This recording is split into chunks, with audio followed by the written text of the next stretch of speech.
Good evening बच्चों। Good evening. Good evening sir. Good evening sir. Good evening sir. जय हिंद sir. Good evening sir. जय हिंद बेटा, गुड इवनिंग।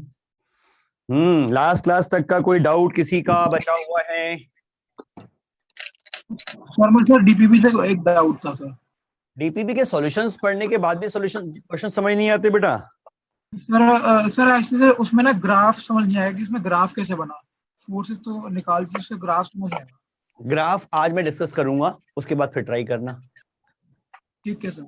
आज कुछ क्वेश्चन ग्राफ के भी करवाऊंगा मैं। सर उस दिन मेरा क्वेश्चन बताया नहीं, बोले कि ये आपके सीट में है लेकिन वो आया नहीं सर अभी तक। मैं समझा नहीं सर उस दिन मैं क्वेश्चन पूछा था सर आपसे। क्या? अच्छा हाँ, वो क्वेश्चन पिछली क्लास में नहीं हुआ था। आज की क्लास, वो पिछली क्लास में आ नहीं पाया था, कवर नहीं हो पाया था। आप शायद इस क्वेश्चन की बात कर रहे हो बेटा। Yes sir. हाँ, आज आ जाएगा, डोंट वरी। और कोई डाउट किसी का? Sir three charges 4Q, capital Q and Q are in straight line. एक मिनट मैं जरा साथ साथ बताता जाऊं। हाँ अब बता। 3 charges 4Q, capital Q and Q. 4Q मतलब छोटे वाला। 4Q, capital Q and Q are in straight line. Straight line in the position of 0. In the 0, L/2 and L. ठीक है। The resultant force on Q will be 0 if capital Q will. ठीक है। Resultant force on small q will be 0 ना? हाँ sir. ठीक है। देखो ये स्मॉल q जो है, इस पर 4Q की वजह से फोर्स रिपल्सिव लगेगा। Yes sir. माइक किसी का ऑन है? बंद कर लो। अजय माइक ऑन है? हाँ अभी भी किसी का ऑन है? इंदिरापुरम माइक ऑन है, बंद करो। F1 फोर्स लगेगा। इस F1 की वैल्यू आएगी K 4Q into Q upon L²। अगर मैं चाहता हूं अगर इसमें नेट फोर्स 0 हो तो कैपिटल Q को इसे अट्रैक्ट करना चाहिए, तो कंफर्म ये नेगेटिव होगा। Yes sir. अब इसका फोर्स जो लगेगा वो लगेगा K capital Q upon L/2 का स्क्वायर। Yes sir. दोनों को इक्वेट कर दिया, फोर्स इक्वल होंगे तभी नेट फोर्स 0 होगा। K cancel, small q cancel, और यहां पे अगर मैं सिंप्लीफाई करूं तो ये बनेगा L²/4। Yes sir. L² भी कैंसिल, 4 भी cancel. Capital Q is equal to small q magnitude wise, लेकिन अगर साइन के साथ देखें तो capital Q must be equal to minus Q। Yes sir. Answer आ गया। Okay sir. निकिता बेटा कौन सा क्वेश्चन बता? सर जो स्पेस वाला 3D वेक्टर। अच्छा, जो होमवर्क दिया था मैंने, ये वाला क्वेश्चन। यस। देखिए भाई, ये इरेज तो नहीं हो रहा, तो इसे मुझे वैसे इरेज करना पड़ेगा। ओके जी, एक मिनट रुक जाओ बस। सर लास्ट क्लास के एक क्वेश्चन में डाउट था। हाँ, अरे मुझे नया लेना पड़ेगा। चलो, हो रहा है delete. Okay ji, last class में कौन से क्वेश्चन में दिक्कत थी बेटा? Find the relation between alpha and beta if m1 equals to 2m2। हाँ, वो अभी करवाता हूँ दोबारा से, लेकिन पहले इसको देख लें एक बार। ये क्वेश्चन कितने बच्चों ने अटेम्प्ट किया घर में? सर मैंने हुआ कि नहीं हुआ कुछ? हो गया सर। हो गया सर। नहीं चलो देख लेते हैं किसका ठीक है किसका गलत है, जरा चेक कर लेते हैं। सर मैं 1-2 क्लासेस नहीं ले पाया। है बेटा? सर मैं लास्ट की 2 क्लासेस नहीं ले पाया, वो सर थोड़ी तबीयत खराब थी। तो रिकॉर्डिंग देखी उसकी? नहीं सर, अभी रिकवर हुआ हूँ, आज देख लूंगा सर। रिकॉर्डिंग देख के कवर करना उसको बेटा। चलो इसे देखें बेटा, थोड़ा सा फिगर अच्छी बना ले, 3D में नजर आए, जिससे नीचे बेस है, मैं इस तरह से बना देता हूं। और सेंटर से ऊपर यहां पर चार्ज है कैपिटल क्यू, ये हाइट है h की और इसकी साइड है l की, और चार्जेस रखे हुए हैं यहां वर्टिसेस पे q q q and q, और हमें इसका मास निकालना है कि ये इक्विलिब्रियम में रहे। ठीक, इसका मतलब हमें ये चीज समझ में आ रही है कि नीचे इस पे वेट लग रहा होगा mg और ऊपर इस पे नेट इलेक्ट्रोस्टैटिक फोर्स जो होगा वो एक दूसरे को बैलेंस कर लेने चाहिए, तभी इक्विलिब्रियम में रहेगा। Yes sir. अब ये देखो भाई, mg तो पता है क्या है, ये fe निकालने के लिए मुझे चारों का रिजल्टेंट निकालना पड़ेगा। एक चीज और देखो, सिमेट्री से अगर विजुलाइज कर सकते हो तो बहुत छोटा क्वेश्चन बन जाएगा। स्क्वायर, मैं एक बुक ले लेता हूं, मेरे पास बुक पड़ी है सामने भाई, मान लो ये बुक स्क्वायर जैसी है तो रेक्टेंगल मान लो स्क्वायर है, यहां यहां यहां यहां चार चार्जेस हैं और यहां पे रखा हुआ है कैपिटल क्यू। इसकी वजह से फोर्स ऐसे लगेगा, इसकी वजह से फोर्स ऐसे लगेगा, इन दोनों का रिजल्टेंट सिर्फ ऊपर बचेगा, बाकी तो हॉरिजॉन्टल कंपोनेंट कैंसिल हो जाएंगे। Yes sir. Yes sir. ऐसे ही इसका फोर्स और इसके फोर्स के भी हॉरिजॉन्टल कंपोनेंट कैंसिल हो जाएंगे, सिर्फ वर्टिकल बचेंगे। यानी कि देखा जाए तो इन चारों फोर्सेस के सिर्फ वर्टिकल ही बचने हैं। ठीक, और अगर मैं एक का वर्टिकल कंपोनेंट निकालकर 4 से मल्टीप्लाई कर दूं तो भी चारों का निकल जाएगा क्योंकि सिमेट्री है। Yes sir. तो इजी रहेगा कि मैं एक का निकालकर 4 से मल्टीप्लाई कर दूं। अब एक का निकालना है तो फोर्स तो मैं निकाल लूंगा, लेकिन उसके वर्टिकल कंपोनेंट के लिए मुझे एंगल चाहिए होगा, वो एंगल जरा विजुलाइज करो। अगर हम आई कैप जे कैप के कैप से बचना चाहते हैं तो ये सबसे आसान तरीका है। देखो भाई, मैं अगर इसको इससे ज्वाइन करूं तो फोर्स की डायरेक्शन इधर आएगी, इसकी वजह से जो फोर्स होगा, अगर मैं इसे F1 मान लूं तो इस F1 की वैल्यू होगी K Q Q upon distance square. अब डिस्टेंस कैसे निकालें, ये L है, ये पूरा डायगोनल √2L का होगा।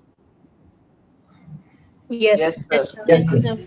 तो उसका आधा जो होगा ये वाला L/√2, और ये H जो है ये देखा जाए तो इसके परपेंडिकुलर ही है।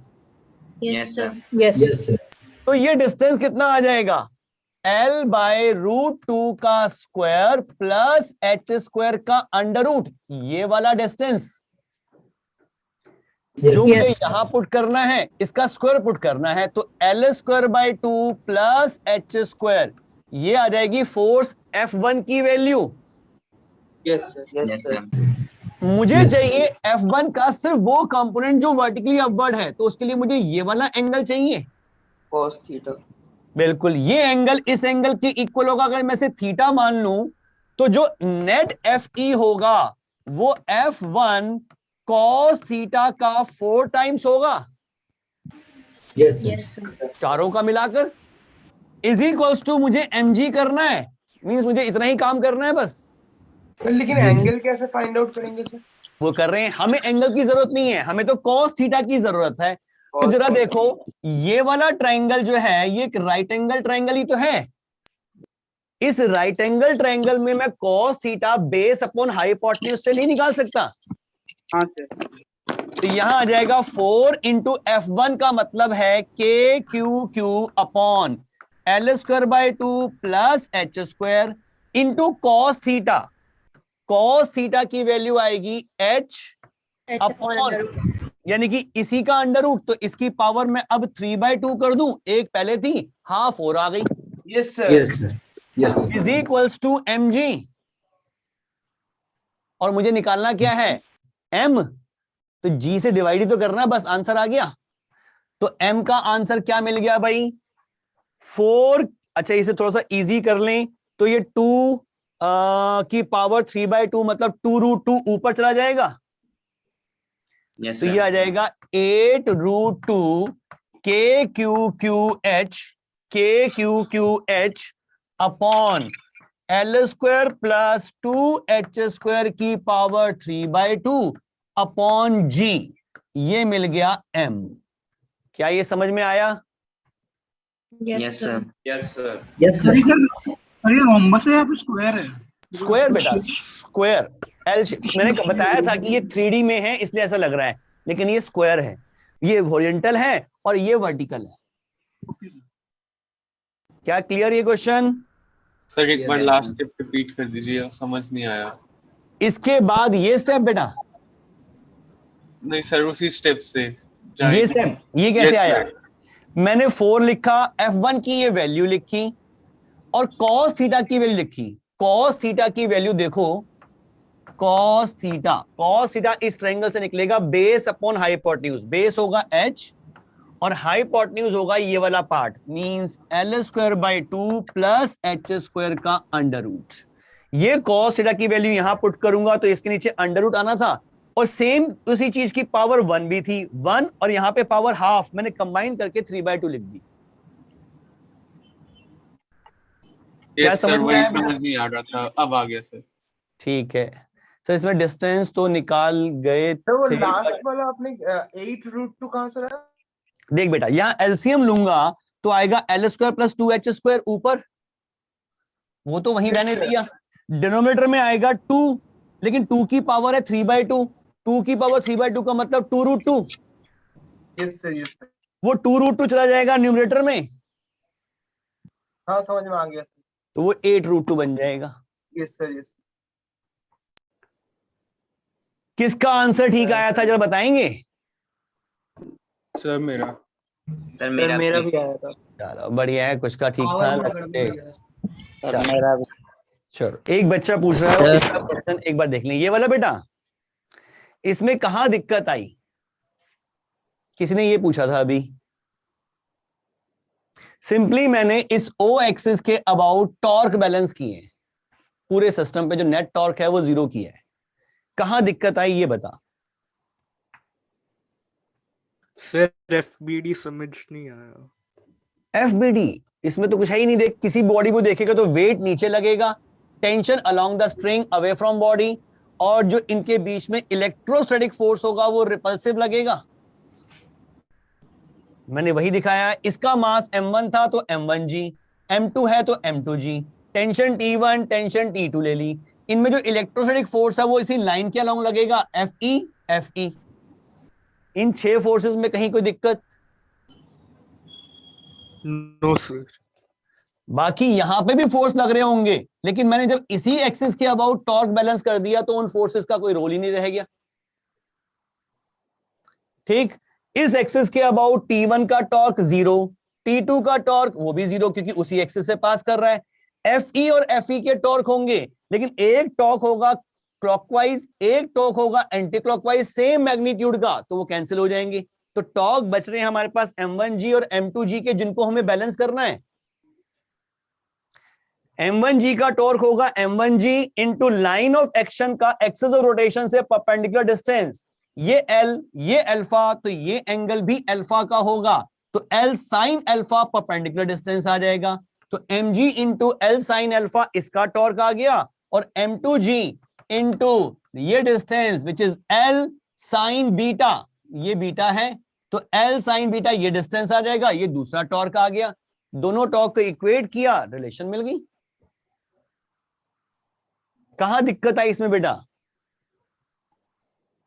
सर अब आ गया। सर एक बार मेरे को ये बता कि मैं इस टाइम स्टिल लाइव देखूं या फिर बाद में रिकॉर्डिंग देखूं? आज की क्लास, पहले पिछली क्लास नहीं देख रखी है तो कोई फायदा हो भी सकता है, क्योंकि एक नया टॉपिक स्टार्ट करना है। देखता रहे जितना समझ में आए। Okay sir. सर मैंने आपको चैट में भेजा है क्वेश्चन।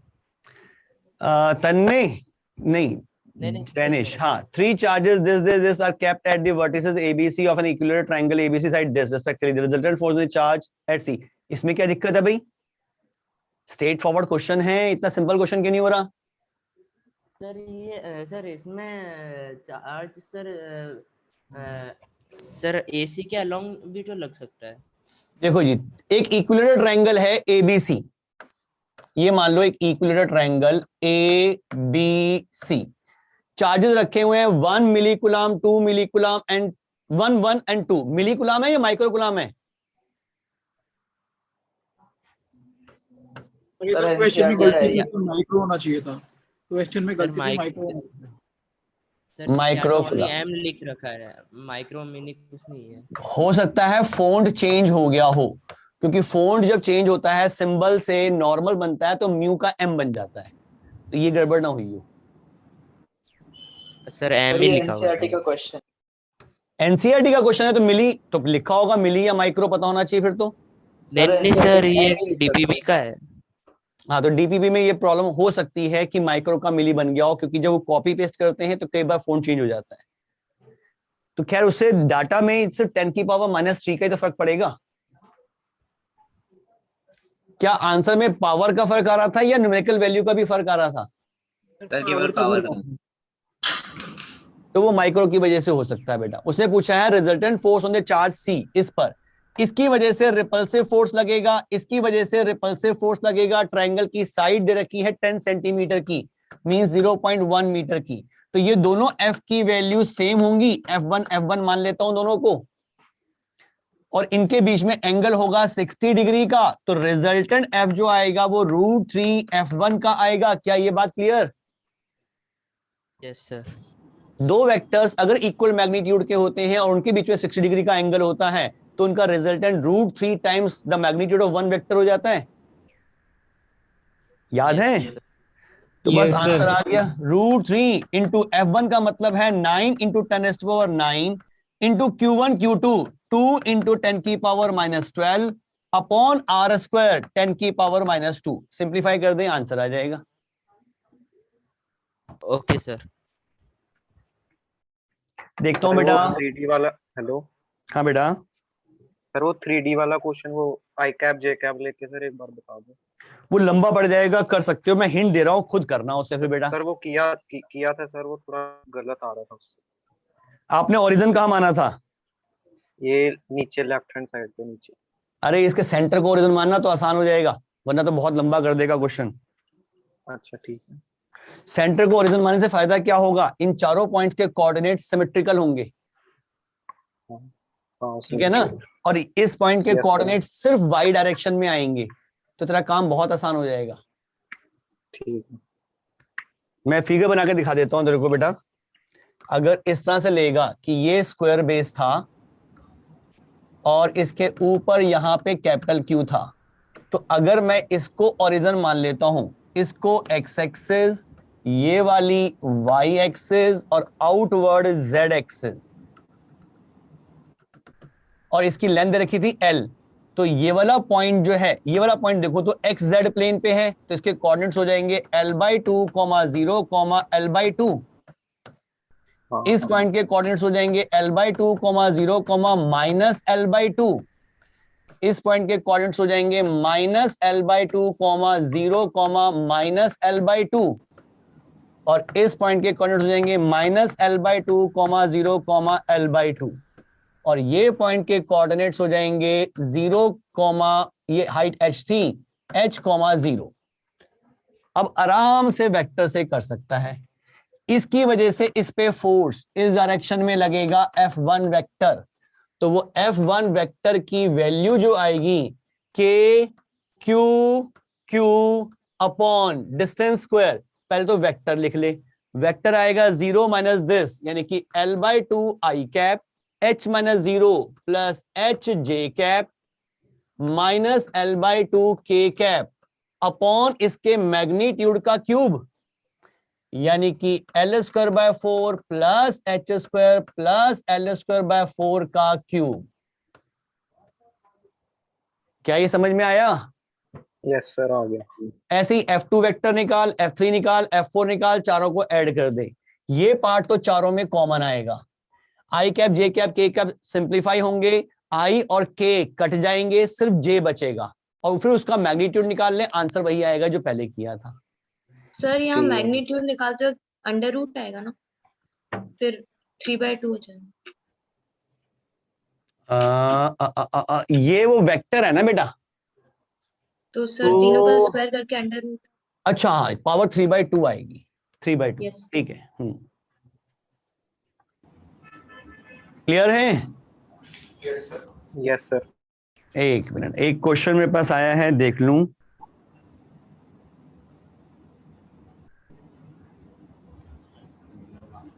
मैं सोच रहा हूं कुछ शीट इंसर्ट कर दूं कि आपको सॉल्यूशंस मिल जाएं।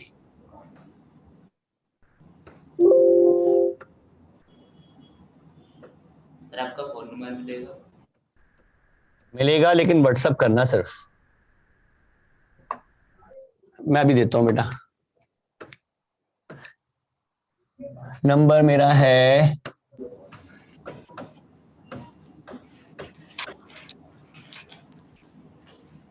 Thank you sir. क्वेश्चन सुने बेटा। Two small charge spheres are suspended on a chords of equal length. Chords makes an angle θ1 and θ2 with the vertical. Which of the following statements is are correct? देखो figure दे रखी है जिसमें इस तरह से यहां पे चार्ज है Q1 लिखा हुआ है और यहां पे मेरे ख्याल से फिर Q2 होना चाहिए, और बीच में यहां एंगल दिखा रखा है θ1 और यहां θ2, लेंथ L की है। ये पॉइंट ऑफ सस्पेंशन, ठीक है। ये सिचुएशन दे रखी है, बताने कौन सी स्टेटमेंट करेक्ट है। पहली स्टेटमेंट दे रखी है if Q1 is equals to Q, Q1 is equals to Q and Q2 is equals to 2Q, the balls have equal masses M1 is equals to M2 is equals to M, then sir ये DBB का question है। बिल्कुल θ1 upon θ2 equal to 0। ये तो possible ही नहीं है भाई, ratio 0 आने का मतलब कि θ1 0 कभी नहीं हो नहीं हो सकता, ये तो गलत है। दूसरा ऑप्शन है Q1 इज इक्वल, देखो सिंपली देखो, θ1 θ2 अलग होने का रीजन सिर्फ मासेस का डिफरेंस हो सकता है। Yes sir. Yes sir. Charges के डिफरेंस की वजह से कभी भी एंगल अलग नहीं हो सकता। क्या ये बात क्लियर निकिता? चार्जेस के डिफरेंस होने से क्यों डिफरेंट हो सकता? देख बेटा, अगर मैं इनके FBD बनाऊं, इनमें इलेक्ट्रोस्टैटिक फोर्स जो लगेगा, जो रिपल्सिव फोर्स लगेगा, उसमें K Q1 Q2 upon R square, K Q1 Q2 upon R square, दोनों का ही रोल रहेगा Q1 इंटू Q2 का। अगर मैं कहूं कि इसमें 1 कूलम चार्ज और इसमें 4 कूलम चार्ज है, तो 1 और 4 बन गया, लेकिन अगर 2 है तो भी तो फोर्स वही लगेगा, यानी कि फोर्स की वैल्यू चार्जेस के प्रोडक्ट पे डिपेंड कर रही है, इंडिविजुअल चार्जेस पे डिपेंड नहीं कर रही। लेकिन अगर जो नीचे वाले फोर्सेस की मैं बात करूं, यहां तो सिर्फ M1G और यहां सिर्फ M2G लगेगा। यही फोर्स अगर डिफरेंट है तो एंगल को चेंज कर देंगे, ये फोर्स तो एंगल को चेंज नहीं करेगा क्योंकि दोनों पे इक्वल लग रहा है, दोनों पे इक्वल क्वांटिटी का है, फर्क सिर्फ इन दो फोर्सेस का होगा। इसलिए इन एंगल्स में डिफरेंस आ सकता है अगर इनके मासेस अलग हैं, तो मासेस सेम है तो एंगल अलग नहीं आएगा। अब चूज कर लेते हैं। सेकंड ऑप्शन में कहा है चार्जेस जो भी हो M1 is equal to M and M2 is equal to 2M, तो θ1 θ2 इज इक्वल टू 2। अरे ये तो हमने क्लास में रिलेशन निकाली थी कि अगर M1 2M2 के इक्वल है या M2 2M1 के इक्वल है तो रिलेशन साइन की फॉर्म में आती है। Yes sir. Yes sir. Yes sir. तो इसका मतलब θ1 बाय θ2 2 तो नहीं हो सकता, उसके साथ साइन का फंक्शन भी आना चाहिए था। ठीक, तो ये गलत हो गया। थर्ड ऑप्शन है if θ1 is equal to θ2 when spheres have equal masses, बिल्कुल ठीक है, मासेस सेम हैं तो एंगल सेम हो ही जाएगा। क्या ये बात clear Nikita?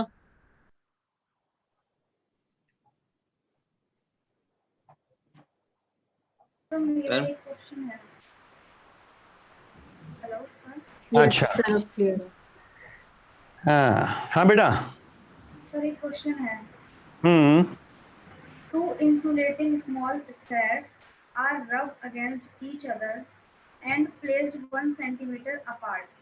If they attract each other with a force of 1 Newton, how many electrons were transferred from one sphere to the other during rubbing? Distance कितना रखा है उनके बीच में? 1 centimeter. 1 सेंटीमीटर। दो बॉडीज को रब किया तो कुछ इलेक्ट्रॉन एक बॉडी से दूसरी बॉडी में शिफ्ट हो गए होंगे, मान लो n नंबर ऑफ इलेक्ट्रॉन्स चले गए। Yes. तो इस पर कुछ चार्ज पॉजिटिव आ जाएगा तो इस पे नेगेटिव आ जाएगा। Yes. और उनको रख दिया आपने 1 सेंटीमीटर के डिस्टेंस पर।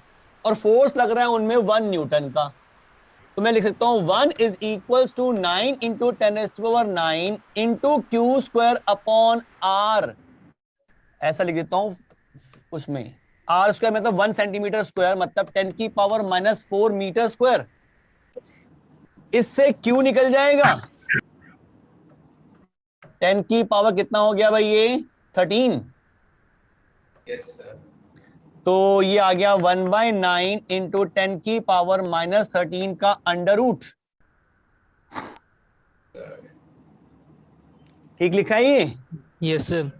जब Q निकल गया तो Q को NE से इक्वेट करके N निकाल सकते हो। Yes sir. यस बस यही करना है, कैलकुलेशन थोड़ी कर लेना बस। समझ में आया बेटा? यस सर आ गया। सर एक जो लास्ट- आर दिया हुआ है यहाँ पर, वो आर क्या है? R कौन सा? मतलब तो दो चार्ज के बीच का कुछ डिस्टेंस दिया हुआ है। हाँ 1 सेंटीमीटर दे रखा है बेटा, 1 सेंटीमीटर। तभी तो मैंने यहाँ 10 की पावर -4 मीटर स्क्वायर कर दिया, centimetre square. Okay sir. 3 last question कर रहा हूं आज के लिए, फिर नया टॉपिक पढ़ेंगे बेटा, क्योंकि अदरवाइज डाउट्स में सारी क्लास निकल जाएगी। 3 charges are placed at the vertices of an equilateral triangle at side A as shown in the figure. The force experienced by the charge placed at the vertex A in a direction normal to BC is. यहां पर देख बेटा, आसान question है, ये हो जाना चाहिए था। ABC सर यहाँ ये भी पे- डीपीपी का है। हाँ डीपीपी का क्वेश्चन है, प्लस क्यू। इनके सॉल्यूशन नहीं है क्या उसमें? सर पता नहीं, मैंने नहीं देखा नहीं था। है सर, नहीं है। अच्छा चलो। Solution नहीं है। Place at the vertices A in a direction normal to BC। A पे जो फोर्स लग रहा है वो निकालना है। ध्यान से देखो, A पर ये वाला रिपेल करेगा F1,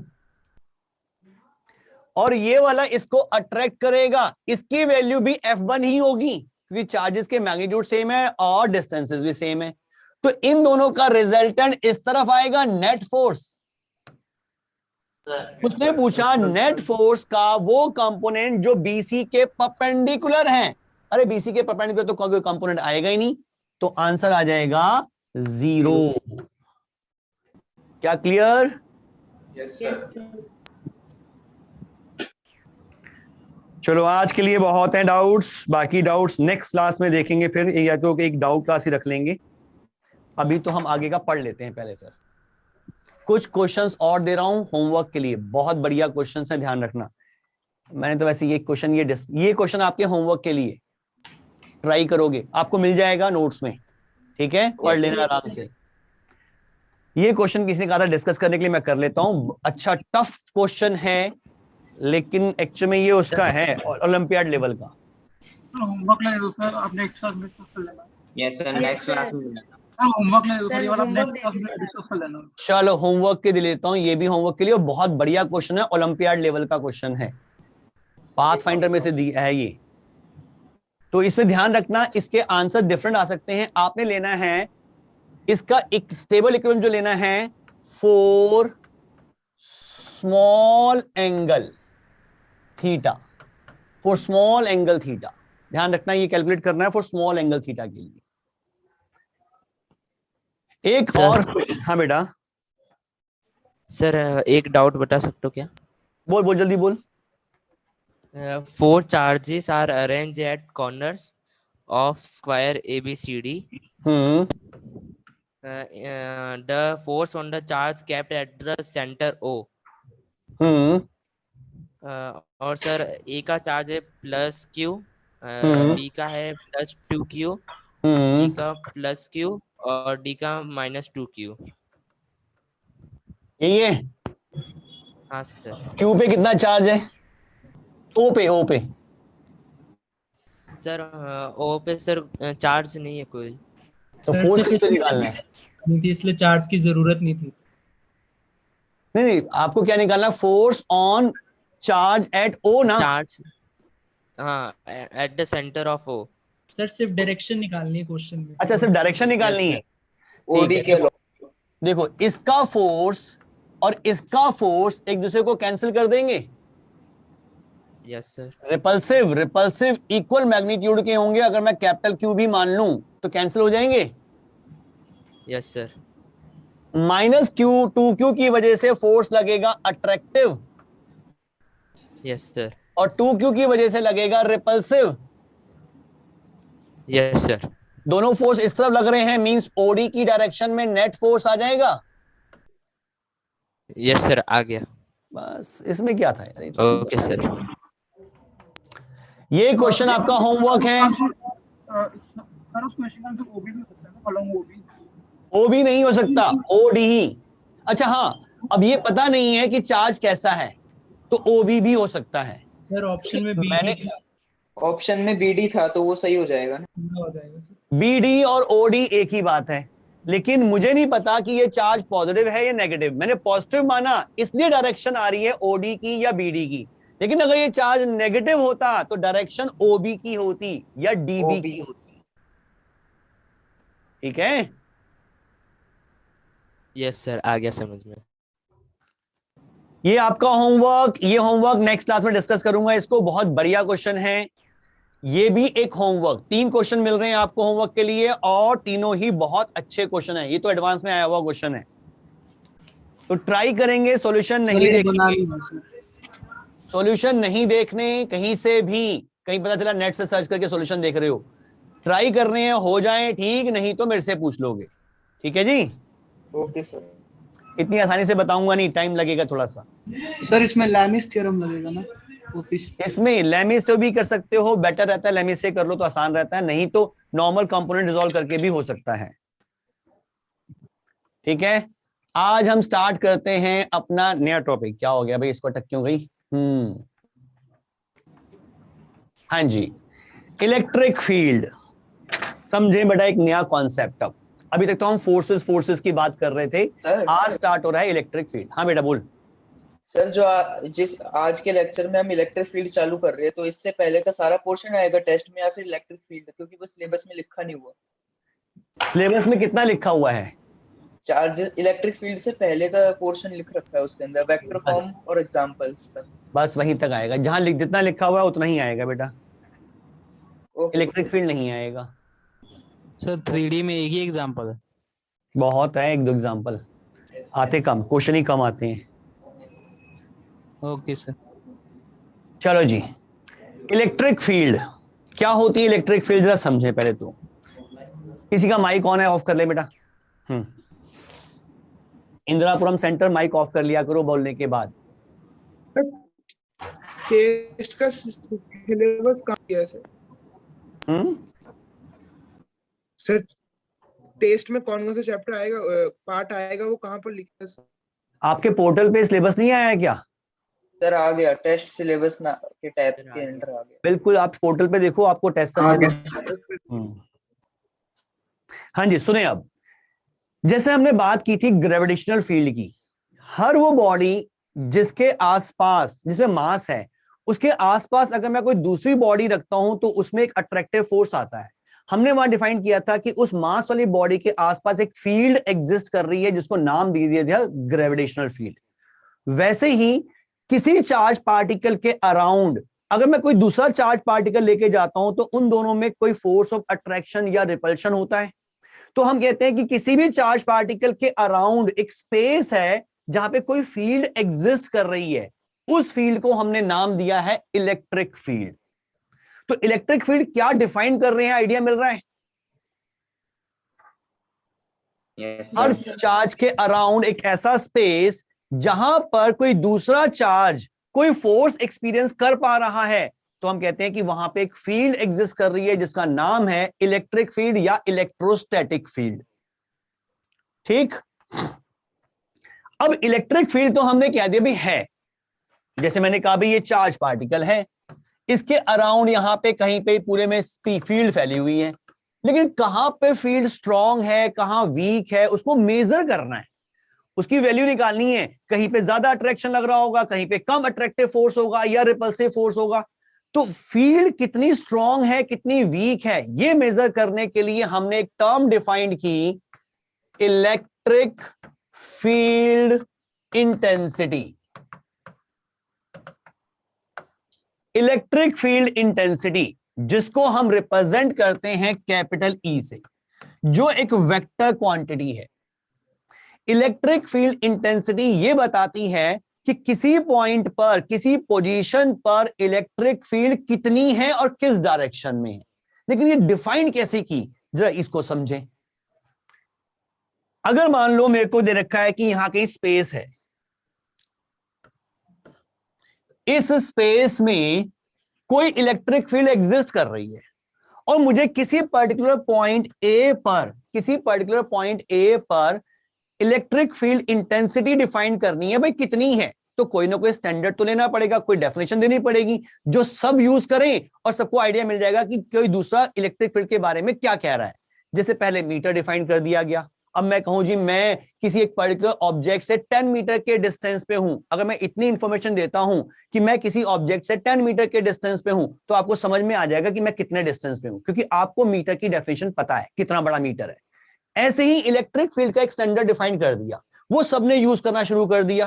तो जब मैं कहूंगा भाई यहां पे इलेक्ट्रिक फील्ड 10 न्यूटन पर कूलम की है, तो उसको समझ में आ जाएगा कि मैं कितनी मैग्नीट्यूड की बात कर रहा हूं, जब उसे स्टैंडर्ड पता होगा।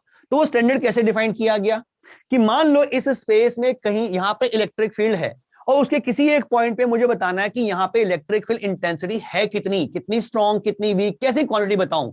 तो क्या किया गया, यहां पे देखा गया कि अगर 1 कूलम प्लस 1 कूलम चार्ज में रखता हूं, 1 कूलम चार्ज पे जो फोर्स लग रहा है, अगर 1 कूलम चार्ज पे फोर्स लग रहा है F, तो उस F को कह दिया गया electric field intensity. Means electric field intensity define की गई force experienced by a unit positive charge. Force experienced by a unit positive charge is defined as electric field intensity. क्या ये बात क्लियर? सर एक बार डेफिनेशन दोबारा repeat कर सकते हो क्या? बिल्कुल कर सकता हूं, पॉजिटिव लेना है, बिल्कुल positive pay. Electric field at a point P is defined as the electrostatic force experienced by a unit positive charge kept at point P. ये डेफिनेशन दी गई इलेक्ट्रिक फील्ड इंटेंसिटी की। इलेक्ट्रिक फील्ड एट ए point P, किसी भी point P पे electric field define करनी है, is defined by electrostatic force experienced by unit positive charge kept at point P। अगर किसी भी पॉइंट पे हमें इलेक्ट्रिक फील्ड निकालनी है तो हम कहेंगे कि वहां पे अगर +1 कूलम चार्ज रखा होता, वो कितना फोर्स एक्सपीरियंस करता, जितना वो फोर्स एक्सपीरियंस करेगा उसी को इलेक्ट्रिक फील्ड इंटेंसिटी डिफाइन कर दिया गया। क्या ये बात clear? Yes sir. Yes sir. अब प्रॉब्लम ये आती है कि अगर मुझे एक्सपेरिमेंटली किसी पोजीशन पर इलेक्ट्रिक फील्ड डिफाइन करनी है, तो दिक्कत है कि 1 coulomb charge, exactly 1 coulomb charge लेना मुश्किल है, क्योंकि 1 कूलम एक बड़ा चार्ज है, छोटा चार्ज नहीं है।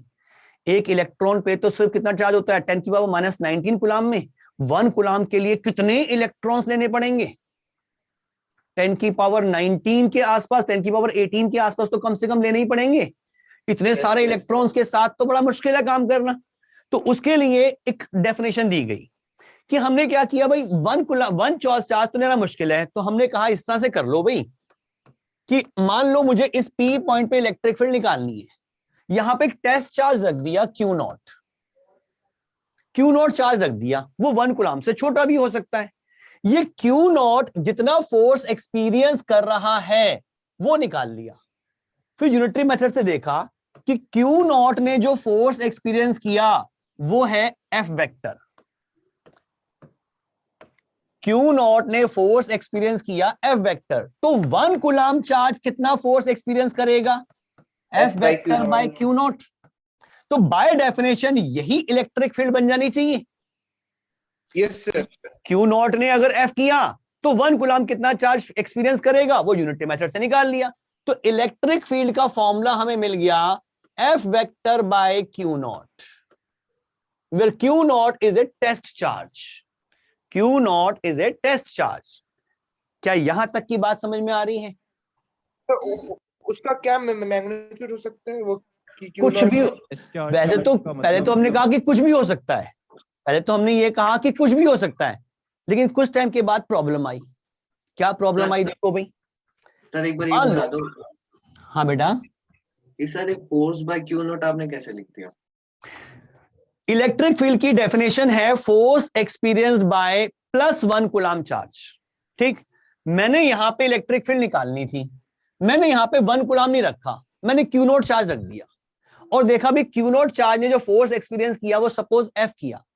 अगर Q not F coulomb charge experience कर रहा है तो 1 कूलम चार्ज कितना फोर्स एक्सपीरियंस करता, ये कैसे निकालोगे? ऐसे ही निकालोगे। डिवाइड करके न्यूट्री मेथड से हो जाएगा सर। तो मैं कह सकता हूं this is the force experience by 1 coulomb charge, कह सकता हूं। Yes sir. तो बाय डेफिनेशन यही तो इलेक्ट्रिक फील्ड है कि 1 कूलम चार्ज जो फोर्स एक्सपीरियंस करेगा वही इलेक्ट्रिक फील्ड डिफाइन कर दी।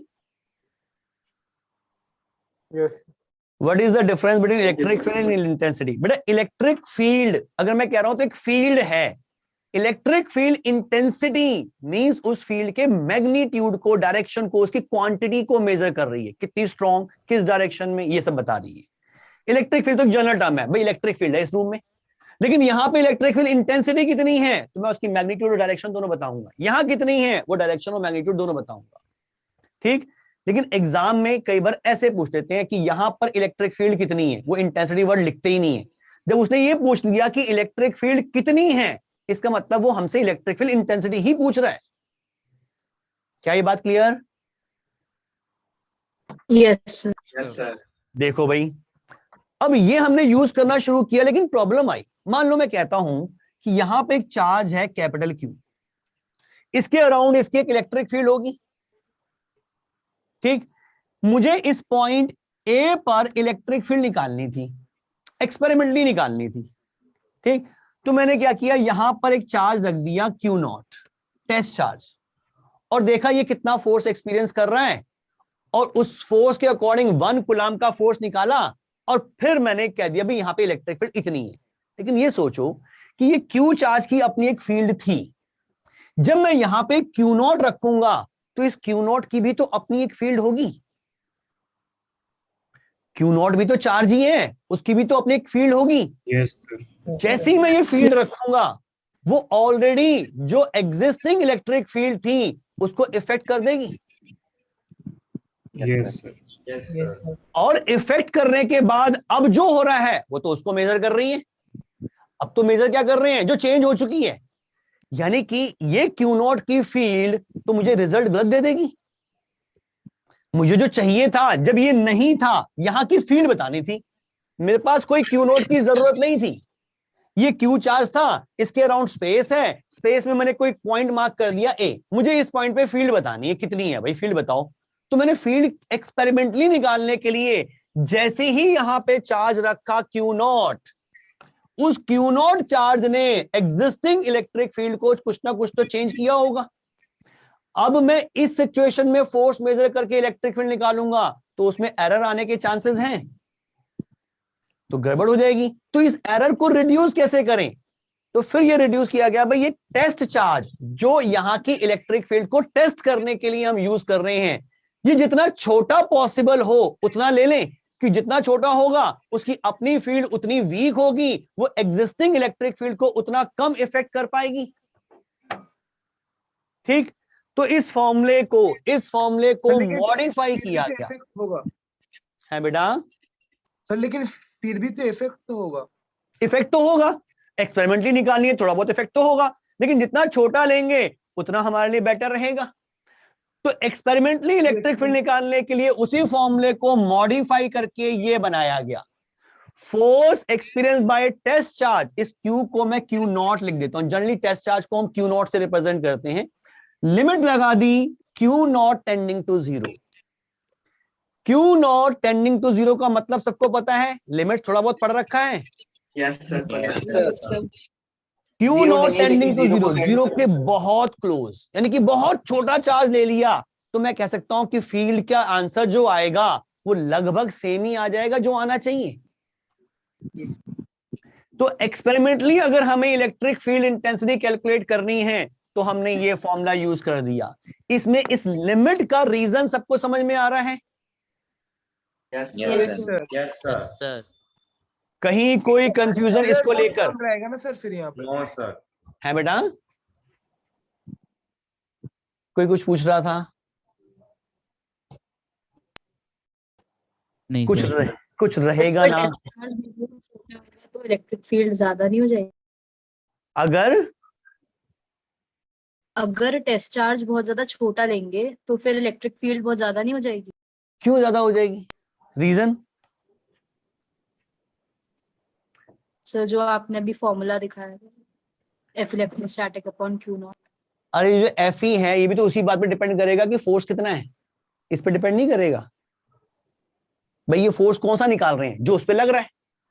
सर मेरे फोर्स को भी तो बहुत छोटा है ना। फोर्स भी बहुत छोटा आएगा भाई। यहां पर एक चार्ज है, कोई भी चार्ज ये ले लिया हमने क्यू चार्ज की वजह से मुझे यहां पे फील्ड निकालनी है ए पॉइंट पे, तो मैंने यहां पे टेस्ट चार्ज रखा क्यू नॉट। इस पे जो फोर्स लगेगा एफ, क्या वो क्यू नॉट पे डिपेंड नहीं करेगा निकिता? अगर मैं ये टेस्ट चार्ज छोटा लूंगा तो फोर्स भी छोटा आएगा, बड़ा लूंगा तो फोर्स भी बड़ा आएगा, तो रिजल्ट तो आएगा फोर्स अपॉन क्यू नॉट से। Yes sir. तो वैल्यू तो सेम आनी चाहिए फिर तो हमेशा। लेकिन एक्सपेरिमेंटली थोड़ा सा फर्क पड़ता है, थ्योरेटिकली हम इस चीज को यूज ही नहीं करेंगे। ये लिमिट वाला पार्ट हमारी थ्योरी में कहीं नहीं आएगा, क्योंकि हम एक फॉर्मूला बना लेंगे बस। सर हाँ बेटा। सर इसका मतलब electric field magnitude of charge पर डिपेंडेंट नहीं है ना? बिल्कुल नहीं है। नहीं, जिसकी फील्ड निकाल रहे हैं उसके मैग्नीट्यूड पर तो डिपेंड करेगी, टेस्ट चार्ज के। बिल्कुल, टेस्ट चार्ज के मैग्नीट्यूड पर डिपेंड नहीं करेगी। फील्ड तो फील्ड है। मैं कह रहा हूं मेरे को क्यू चार्ज की फील्ड निकालनी है, अरे वो फील्ड तो फील्ड है, मुझे किसी पॉइंट पे डिफाइन करनी है, तो वहां पे टेस्ट चार्ज कितना रख रहा हूं उस पे अगर फील्ड डिफाइन करने लग गई तो वो इसकी फील्ड कैसे, वो तो उसकी वजह से भी आ रही है फिर तो। Yes sir. किसी चार्ज की फील्ड उसी चार्ज पे डिपेंड करेगी, किसी और चार्ज पे नहीं, टेस्ट चार्ज पे बिल्कुल नहीं। तो प्रैक्टिकली अगर हमें निकालनी है तो हम कोशिश करते हैं कि टेस्ट चार्ज जितना मिनिमम पॉसिबल ले सकते हैं उतना लें, अदरवाइज तो हम एक फॉर्मूला बना लेंगे। प्रैक्टिकली तो हमें करना भी नहीं है, हमें तो सारा काम थ्योरेटिकल करना है। हाँ बेटा। थोड़ा कंफ्यूजिंग हो गया सर, एक बार दोबारा और बता दो। फिर समझ ले बेटा।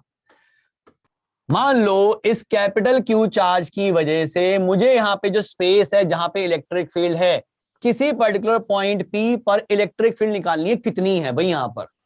तो मैंने यहां पे एक टेस्ट चार्ज रखा क्यू नॉट।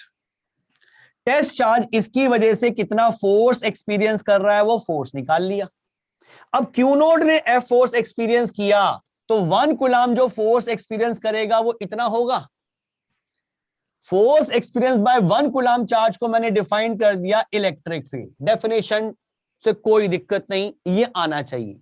लेकिन अगर मुझे यहां पर इलेक्ट्रिक फील्ड प्रैक्टिकली निकालने के लिए कहा जाए और मैं खुद यहां पे एक चार्ज रखूं क्यू नॉट, तो क्यू नॉट की भी तो अपनी एक इलेक्ट्रिक फील्ड होगी। इसकी इलेक्ट्रिक फील्ड है, इसकी भी तो अपनी इलेक्ट्रिक फील्ड होगी। तो वो electric field existing capital Q की इलेक्ट्रिक फील्ड को चेंज कर सकती है। हाँ या ना? यस सर, आ गया। और अब तो चेंज हो गई है, तो अब ये मेजर क्या कर रहा है, जो चेंज हो चुकी है उसको मेजर कर रहे हैं अब हम, तो एरर आएगी। अब एरर से बचना है तो क्या करें, हमने यहां लिमिट लगा दी भाई।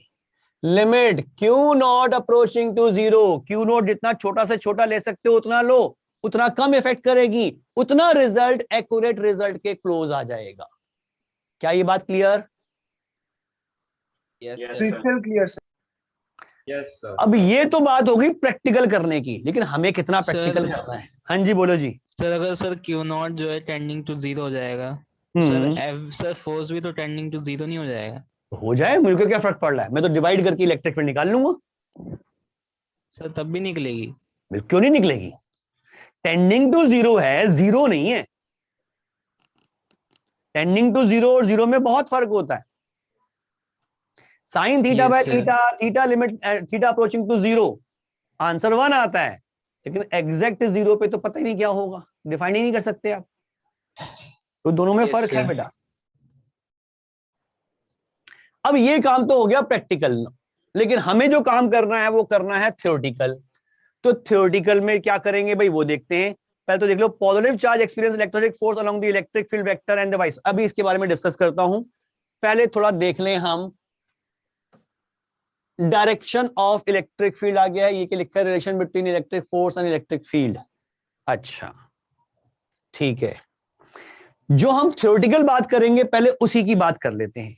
ये पॉइंट्स मैं आगे शिफ्ट करता हूं यहां पे। Electric field due to a point charge, electric field heading डाल लो बेटा ये वाली, electric field due to a point charge. यहां पे मैंने एक पॉइंट चार्ज लिया कैपिटल Q और इसे R के डिस्टेंस पे यहां पॉइंट ले लिया P, यहां पे एक पॉइंट है P जहां पे मुझे इलेक्ट्रिक फील्ड निकालनी है। यहां पे मैंने एक टेस्ट चार्ज रख दिया Q0, टेस्ट चार्ज रख दिया Q0।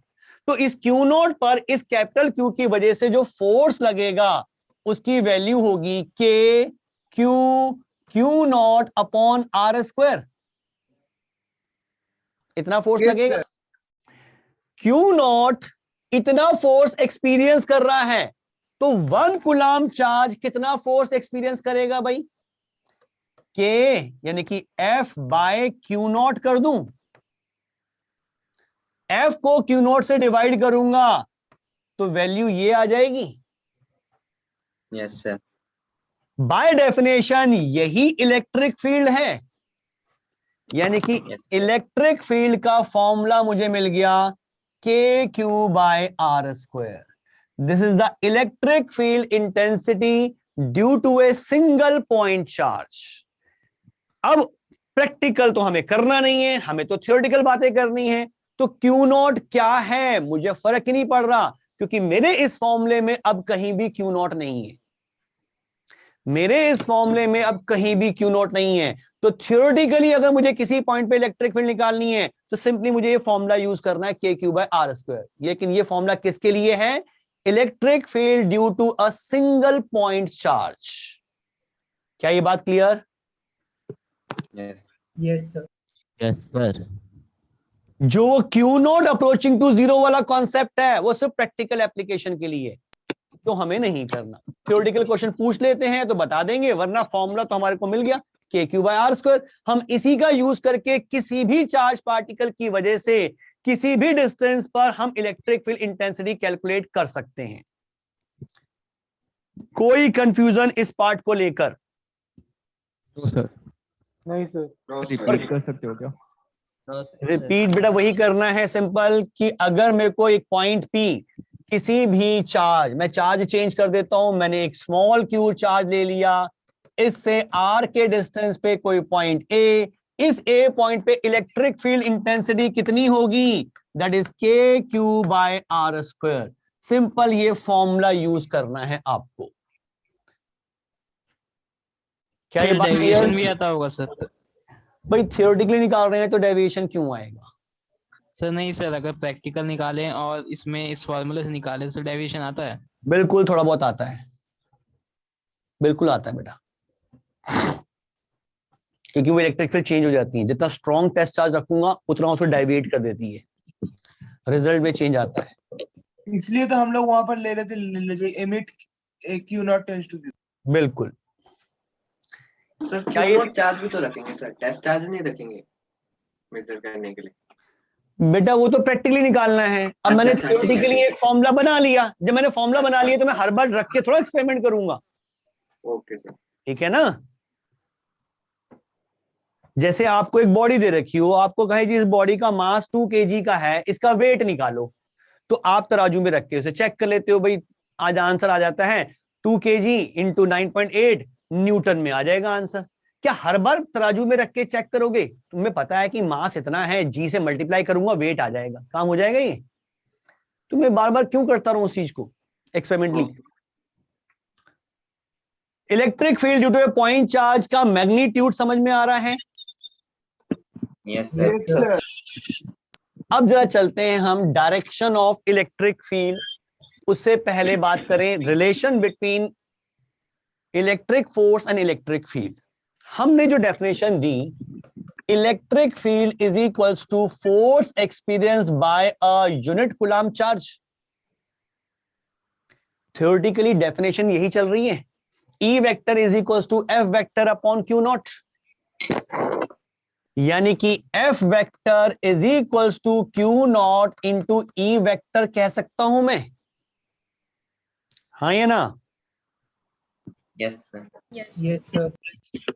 अब यहां देखो भाई, अगर मैं कहता हूं कि यहां स्पेस में, इस स्पेस में इलेक्ट्रिक फील्ड है और इस पर्टिकुलर पॉइंट पर इलेक्ट्रिक फील्ड इस डायरेक्शन में है और उसकी वैल्यू है E1, और मैंने यहां पर एक चार्ज रख दिया 5 कूलम्ब का, तो उस पर फोर्स कितना लगना चाहिए मैं इस फॉर्मूले से निकाल सकता हूं अब। 5 यानी कि इस पे जो फोर्स लगेगा वो लगेगा 5 इंटू E1 वेक्टर, डायरेक्शन भी आ जाएगी और मैग्नीट्यूड भी मिल जाएगा अगर मुझे E1 डिफाइन कर रखा है पूरा तो। Yes sir. ठीक, यहां पे एक चीज और मिलती है, अगर मैं यहां पर 5 कूलम्ब की बजाय -2 कूलम्ब का चार्ज रख देता तो उस पे जो फोर्स लगता वो लगता -2 इंटू E1 वेक्टर, डायरेक्शन हो जाएगा। हाँ, तो आपको यह ध्यान रखना है, force on positive charge due to electric field is in same direction as of electric field, but force on negative charge due to electric field is in opposite direction.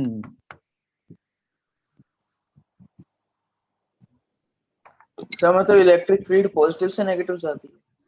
अभी तो मैंने बताया नहीं उसके बारे में, अभी उसकी डायरेक्शन की बात करेंगे, लेकिन हमें यह समझ में आया कि किसी इलेक्ट्रिक फील्ड में अगर मैं पॉजिटिव चार्ज रख रहा हूं तो उस पे फोर्स इलेक्ट्रिक फील्ड की डायरेक्शन में लगेगा, लेकिन अगर मैं नेगेटिव चार्ज रख रहा हूं तो उस पे फोर्स इलेक्ट्रिक फील्ड के अपोजिट लगेगा, इस फॉर्मूले के अकॉर्डिंग। सिंपल, अगर आपको वेक्टर याद है तो देखते समझ में आ रहा होगा कि ये Q नॉट अगर पॉजिटिव है तो फोर्स वेक्टर और electric field vector same direction में होंगे, और अगर फोर्स चार्ज अगर नेगेटिव है तो फोर्स वेक्टर की डायरेक्शन और इलेक्ट्रिक फील्ड वेक्टर की डायरेक्शन एक दूसरे के अपोजिट होगी। तो आपने जो पहले जो हमने इसके पीछे वाला स्लाइड जो था वहां पर बताया था ना, जो टेस्ट चार्ज होता है हमेशा पॉजिटिव चार्ज होता है। ऐसा जरूरी नहीं है बेटा, मैंने ऐसा कभी नहीं कहा कि टेस्ट चार्ज हमेशा पॉजिटिव चार्ज होगा, मैंने कभी नहीं कहा, ये स्टेटमेंट मैंने दी नहीं। बुक्स में लिखा होता है कि टेस्ट चार्ज हमेशा पॉजिटिव चार्ज होना चाहिए, नहीं, नेगेटिव भी हो सकता है। Okay sir. टेस्ट चार्ज तो नेगेटिव भी हो सकता है, वो अपने आप डायरेक्शन को डिसाइड कर लेगा, हमें उससे टेंशन लेने की जरूरत नहीं है। Okay sir, okay sir. लेकिन इलेक्ट्रिक फील्ड जो डिफाइन की गई है that is the force on positive 1 coulomb charge. Electric field की डेफिनेशन यही है, force on positive 1 coulomb charge. Okay sir. क्या ये स्टेटमेंट क्लियर हो रही है? Yes sir. अब हम बात करते हैं डायरेक्शन ऑफ इलेक्ट्रिक फील्ड की। भाई हमें ये समझ में आ गया कि किसी पॉइंट पे इलेक्ट्रिक फील्ड का, हाँ बेटा बोल। सर 1 मिनट नोट करना है। अच्छा,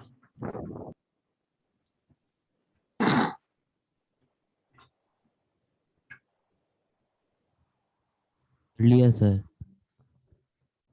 यस सर, कर लिया। डायरेक्शन ऑफ इलेक्ट्रिक फील्ड, हमें ये तो क्लियर हो गया कि किसी पॉइंट चार्ज की वजह से अगर मुझे इलेक्ट्रिक फील्ड निकालनी है तो उसका फॉर्मूला है KQ/R²। ठीक, किसी इलेक्ट्रिक फील्ड में कोई चार्ज रख देता हूं, वो पॉजिटिव है तो उस पर फोर्स लगता है इलेक्ट्रिक फील्ड की डायरेक्शन में, और अगर नेगेटिव चार्ज रखता हूं तो उस पर फोर्स लगता है इलेक्ट्रिक फील्ड के अपोजिट डायरेक्शन में। ठीक, लेकिन इलेक्ट्रिक फील्ड की डायरेक्शन कैसे डिफाइन करें, उसके लिए हम इलेक्ट्रिक फील्ड की डेफिनेशन पे जाते हैं वापस। इलेक्ट्रिक फील्ड की डेफिनेशन कहती है force experience bye a unit coulomb charge. ये Q नॉट जो टेस्ट चार्ज की मैं बात कर रहा हूं, ये पॉजिटिव नेगेटिव कुछ भी ले सकते हो। अगर मैं लेता हूं सपोज यहां पर एक पॉजिटिव चार्ज, एक मैंने पॉजिटिव चार्ज ले लिया, इससे कुछ डिस्टेंस पर, r डिस्टेंस पे मैंने एक पॉइंट डिफाइन किया A। मुझे यहां पे इलेक्ट्रिक फील्ड की डायरेक्शन बतानी है। दो केसेस बना के दिखा देता हूं आपको, क्योंकि ये कंफ्यूजन ना रहे कि भाई नेगेटिव क्यों ले रहे हैं और पॉजिटिव क्यों नहीं ले रहे, या पॉजिटिव क्यों ले रहे हैं नेगेटिव क्यों नहीं ले रहे। दो केसेस के अकॉर्डिंग मैं कर रहा हूं। इस पॉजिटिव चार्ज की वजह से मुझे r डिस्टेंस पे इलेक्ट्रिक फील्ड निकालनी है। पहले मैंने क्या किया, यहां पर एक टेस्ट चार्ज रखा पॉजिटिव, प्लस q रख दिया मैंने, प्लस q इस पॉजिटिव चार्ज से रिपेल होगा। Yes sir. तो फोर्स इस पे इस डायरेक्शन में लगेगा। Yes sir. और इस डेफिनेशन के अकॉर्डिंग अगर ये Q पॉजिटिव है तो जो फोर्स की डायरेक्शन है वही इलेक्ट्रिक फील्ड की डायरेक्शन होगी। Yes sir. यानी कि पॉजिटिव चार्ज की वजह से electric field away from positive charge आएगी। Yes sir. अब बच्चे कह सकते हैं भाई आपने तो पॉजिटिव चार्ज ले लिया, नेगेटिव चार्ज लेके दिखाओ। टेस्ट चार्ज मैंने नेगेटिव ले लिया, देखो ये पॉजिटिव चार्ज इस नेगेटिव चार्ज को अट्रैक्ट करेगा। Yes sir. लेकिन अगर मैंने टेस्ट चार्ज नेगेटिव लिया तो इलेक्ट्रिक फील्ड की डायरेक्शन फोर्स की डायरेक्शन के अपोजिट होनी चाहिए। यहां पे फोर्स लग रहा है लेफ्ट में, यानी कि इलेक्ट्रिक फील्ड राइट में होगी। क्या ये बात समझ में आ रही है? Yes sir. Yes sir. Yes sir. यहां मैंने चार्ज रखा प्लस Q, फोर्स लगा राइट में। अगर मैंने पॉजिटिव चार्ज लिया है तो इलेक्ट्रिक फील्ड की डायरेक्शन फोर्स की ही डायरेक्शन में होगी। फोर्स राइट में है, इसका मतलब इलेक्ट्रिक फील्ड भी राइट में। मैंने टेस्ट चार्ज नेगेटिव ले लिया, अगर नेगेटिव ले लिया तो ये पॉजिटिव चार्ज उसको अट्रैक्ट करेगा। लेकिन अगर टेस्ट चार्ज नेगेटिव है तो इलेक्ट्रिक फील्ड की डायरेक्शन फोर्स वेक्टर की डायरेक्शन के अपोजिट होनी चाहिए। फोर्स लग रहा है लेफ्ट में, यानी कि इलेक्ट्रिक फील्ड राइट में होगी। कैसा भी केस ले लो, इलेक्ट्रिक फील्ड कैसे आ रही है? Electric field is away from positive charge. तो इलेक्ट्रिक फील्ड की डायरेक्शन का एक आइडिया मिला, electric field is always away from positive charge. Electric field is always away from positive charge. मतलब इलेक्ट्रिक फील्ड टेस्ट चार्ज पे depend नहीं हो। अच्छा पुराना क्वेश्चन है, ठीक है।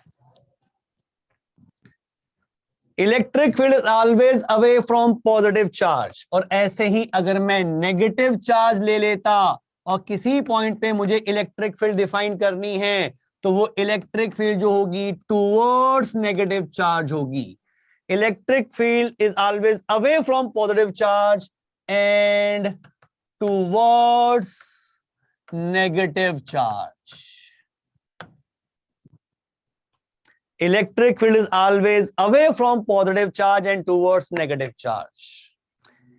क्या इसका लॉजिक समझ में आ रहा है? Yes sir. कुछ पूछ रहे हैं बच्चा कोई? सर वैसे ऐसा होता सर क्यों है? आपने ये बोला एक एक करके। हाँ सर ये जो इलेक्ट्रिक फील्ड है वैसे ऐसा होता क्यों है? एक ही डायरेक्शन में क्यों नहीं रहती सर ये? एक ही डायरेक्शन में तो है, अलग कहाँ है? नहीं सर, वो नेगेटिव की और में अलग हो जाती है, पॉजिटिव की और में अलग हो जाती है। ऐसा क्यों? मैं क्या कहता? इलेक्ट्रिक फील्ड को डिफाइन ही ऐसे किया गया बेटा, डेफिनेशन ही दी गई कि इलेक्ट्रिक फील्ड डिफाइन की गई कि किसी भी पॉइंट पे अगर मैं +1 कूलम चार्ज रखूंगा उस पर जो भी फोर्स लगेगा वो इलेक्ट्रिक फील्ड है। अब प्लस पॉजिटिव चार्ज +1 को रिपेल करेगा तो उसे दूर की तरफ होगी, नेगेटिव चार्ज +1 को अट्रैक्ट करेगा इसलिए टुवर्ड्स नेगेटिव चार्ज होगी। लेकिन जहां पे जितनी है वो तो वही रहेगी, वो चेंज नहीं हो रही। हाँ बेटा निकिता कुछ पूछ रहे थे? सर ये आपने बताया कि इलेक्ट्रिक फील्ड हमेशा पॉजिटिव चार्ज के ऑपोजिट डायरेक्शन में होगी, तो जो हमने टेस्ट चार्ज फोर्स वाले केस में लिया है वो भी तो पॉजिटिव है। हाँ तो टेस्ट करने के लिए इलेक्ट्रिक फील्ड तो हम इसकी निकाल रहे हैं ना, इसकी निकाल रहे हैं ना हम, तो इसकी इलेक्ट्रिक फील्ड की बात करने की, इसकी इलेक्ट्रिक फील्ड यहां पे किस डायरेक्शन में है वो टेस्ट करने के लिए हमने ये टेस्ट चार्ज रख दिया। अब मुझे हर बार टेस्ट चार्ज रखने की जरूरत नहीं, मेरे को पता कि नेगेटिव चार्ज है, यहां इलेक्ट्रिक फील्ड बतानी है टुवर्ड्स नेगेटिव चार्ज होगी। एक पॉजिटिव चार्ज लिया, यहां इलेक्ट्रिक फील्ड बतानी है अवे फ्रॉम पॉजिटिव चार्ज होगी। मुझे आइडिया मिल गया। अब मैं टेस्ट चार्ज क्यों रखता रहूं हमेशा? ठीक है सर। तो माइनस होने से जस्ट ऑपोजिट होता है ना? माइनस होने से अपोजिट किस में? इसकी बात कर रहे हो बेटा? नहीं नहीं सर, जो सर उसके नीचे जो आपने प्लस जहां पर किया ना, हाँ तो मैं बोला वो प्लस के जगह पर अगर माइनस रहता है, हाँ यस हाँ, तो वो माइनस रखा तो टूवर्ड्स हो गई, प्लस रखा तो अवे हो गई। Yes sir. ठीक है, मान लो मैं ऐसा कह देता हूं कि ये एक पॉजिटिव चार्ज है, यहां पर इलेक्ट्रिक फील्ड किस डायरेक्शन में होगी? इस डायरेक्शन में। यहां पे इलेक्ट्रिक फील्ड किस डायरेक्शन में होगी? इस डायरेक्शन में। यहां इलेक्ट्रिक फील्ड किस डायरेक्शन में होगी? इस डायरेक्शन में। ऐसी दूर जाती रहेगी।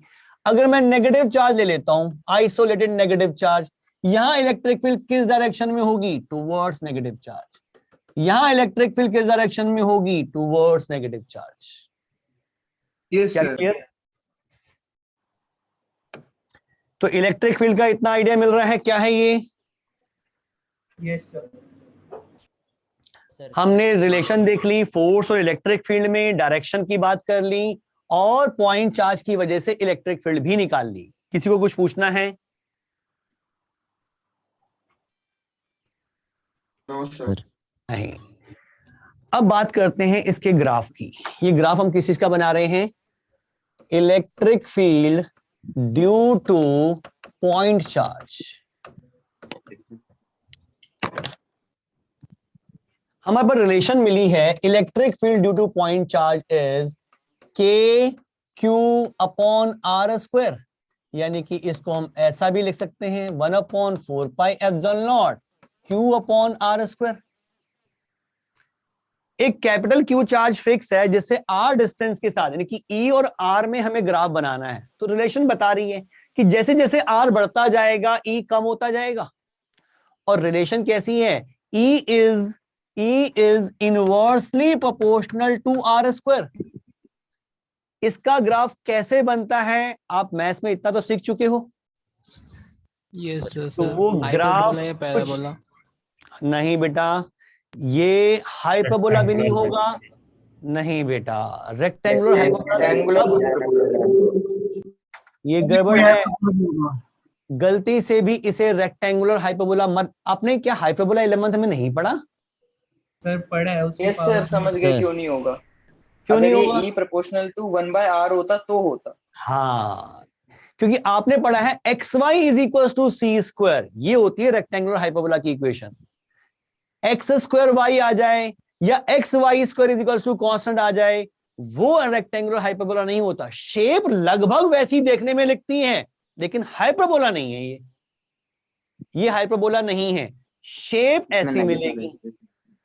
और अगर मैं इस डायरेक्शन को पॉजिटिव कह रहा हूं तो दूसरी डायरेक्शन में वैल्यू भी उल्टी होंगी। भाई अगर मैं मान लेता हूं कि ये एक्स एक्सिस है, यहां पे मैंने कैपिटल क्यू चार्ज रख दिया और इससे आर डिस्टेंस पे इलेक्ट्रिक फील्ड निकाल रहा हूं। अगर आर मैं पॉजिटिव डायरेक्शन में ले रहा हूं और इलेक्ट्रिक फील्ड भी पॉजिटिव डायरेक्शन में आ रही है, तो आर अगर मैं नेगेटिव डायरेक्शन में लूंगा तो इलेक्ट्रिक फील्ड भी नेगेटिव डायरेक्शन में आएगी। तो ग्राफ बनेगा इसका ये येलो वाला। लेकिन मैथमेटिकली ऐसा नहीं है बेटा, मैथमेटिक्स। लेकिन मैथमेटिकली अगर आर में नेगेटिव वैल्यू रखेंगे तो ई तो पॉजिटिव ही आएगा ना। ई पॉजिटिव आएगा, लेकिन यहां तो हम डायरेक्शन वाइज बात कर रहे हैं। तो एक डायरेक्शन को अगर मैंने पॉजिटिव कह दिया तो दूसरी डायरेक्शन को मैं नेगेटिव की तरह ट्रीट करूंगा। सर। हाँ बेटा। सर अगर हम इसमें उसको सोर्स चार्ज को क्यू की जगह -q लेते तो ये रिवर्स होता ना केस? बिल्कुल, ये नीचे आ जाता, ये ऊपर चला जाता। Okay sir. लेकिन उसमें भी फर्क नहीं पड़ता, वो मेरी मर्जी है। मैं इलेक्ट्रिक फील्ड की इस वाली डायरेक्शन को पॉजिटिव मान लेता हूं तो ग्राफ वापस ही आ जाएगा। फिर वैसा ही रहता। वो तो हमारी असम्पशन पे डिपेंड कर रहा है कि मैं इलेक्ट्रिक फील्ड के लिए कौन सा पॉजिटिव ले रहा हूं और आर के लिए कौन सा पॉजिटिव ले रहा हूं। क्या ये ग्राफ क्लियर? सर लेकिन यहाँ पर अगर आर पॉजिटिव हो या नेगेटिव हो, ई तो हमेशा प्लस में ही होगा। ई का मैग्नीट्यूड तो सेम ही आएगा दोनों तरफ। देखिए इधर से देखो, यहां से जितने डिस्टेंस पे इलेक्ट्रिक फील्ड की क्वांटिटी आएगी उतने ही डिस्टेंस पे यहां पे भी इलेक्ट्रिक फील्ड की क्वांटिटी सेम आएगी।